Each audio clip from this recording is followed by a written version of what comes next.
इस बात को जीवन भर याद रखिएगा, आपको प्रेम सभी लोग कर सकते हैं, लेकिन दुलार केवल जन्म देने वाली मां करती है, माई बाप, उसके अलावा कोई नहीं करता, कोई नहीं करता।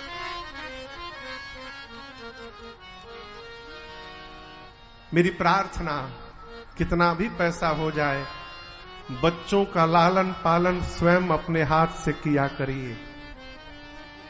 जो बच्चे बचपन में मां के हृदय से नहीं लगेंगे, वो क्या जानेंगे मां की ममता क्या कहलाती है?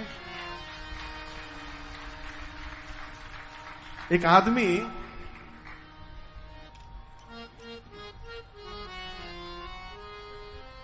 बहुत बड़े पद पर नौकरी करता था।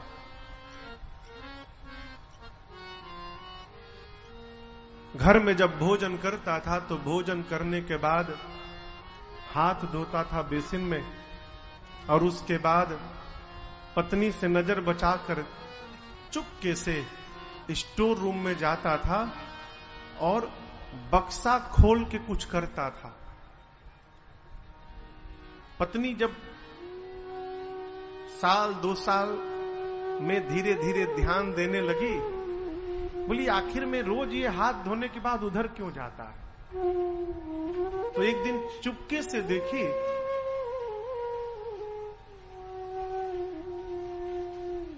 तो जाकर देखी कि उसका पति एक बक्सा खोलता है और उसमें से एक साड़ी हाथ में उठाता है और साड़ी को हाथ में उठा के और फिर नीचे रख देता है, बक्सा बंद करके चला आता है।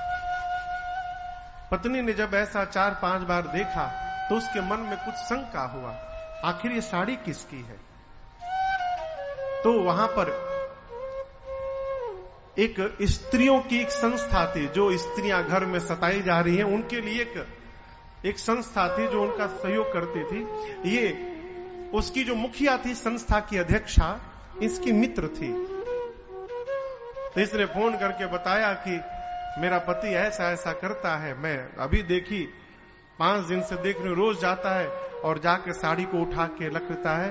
तो उसने कहा जरूर तुम्हारे पति का कहीं चक्कर चल रहा है, ये उसी की साड़ी होगी, ईंट से ईंट बजा दूंगी मैं तुमको न्याय दिलाने में। एक काम करो, सबूत के तौर पर वो साड़ी लेकर बसाओ, उसके बाद मैं संभाल लूंगी। ये बोली ठीक है, इसको सजा देनी जरूरी है, इसने मेरे साथ धोखा किया है। बोली सोमवार को तुम 10 बजे साड़ी लेकर आओ। सोमवार को ये 10 बजे पति जब ऑफिस चला गया, साड़ी लेके पहुंची उसके कार्यालय में, साड़ी दी। वो साड़ी देकर ऐसे न जाने क्या हाथ में देखी, सूंघी, बोली अवश्य उसी का साड़ी है ये बहुत बड़ा सबूत है हम लोगों के पास।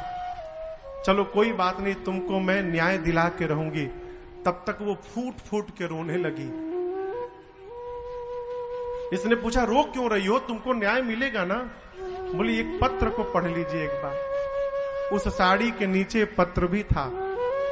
जब वो पत्र लेके पढ़ी तो वो साड़ी उसके मां की थी और उसमें लिखा था, मां बचपन से तुमने मेरी आदत बिगाड़ दी मां।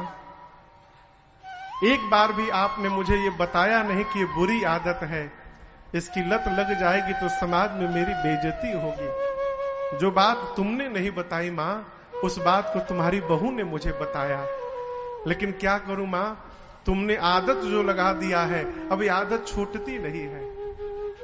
बचपन से मैं भोजन करता था तो तुम्हारे पल्लू से ही हाथ पोंछने का स्वभाव बन गया था। तुम तो नहीं रही, स्वभाव के कारण एक दिन तुम्हारे पल्लू, बहू के पल्लू में हाथ पोंछ दिया तो तुम्हारी बहू बिगड़ गई। बोली ये बुरी आदत है, ये कौन सा तरीका है कि पल्लू में हाथ पोंछ रहे हो? और मां, जब तक मैं हाथ तुम्हारे साड़ी में नहीं पोंछता तब तक लगता है कि तुम्हारे बेटे ने कुछ भोजन ही नहीं किया है आज तक, इसलिए साड़ी छिपा के मैं रखा। वो दोनों रोने लगी।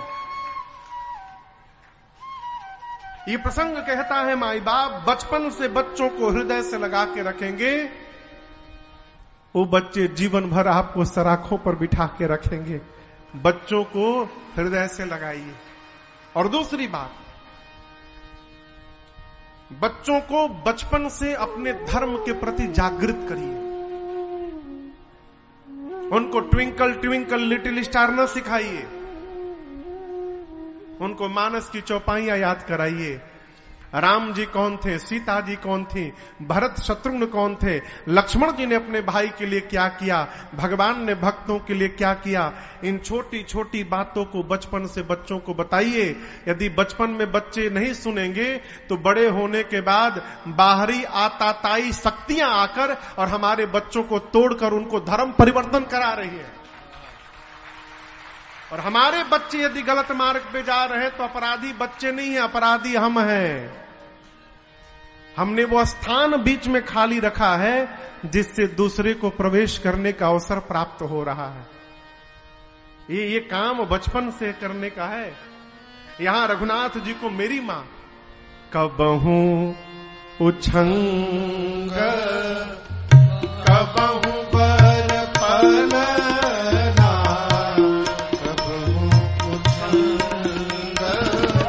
कबहू बर पलना कबहू उछंग कबहू बर पलना कबहू उछंग कबहू बर पलना माँ तो दुला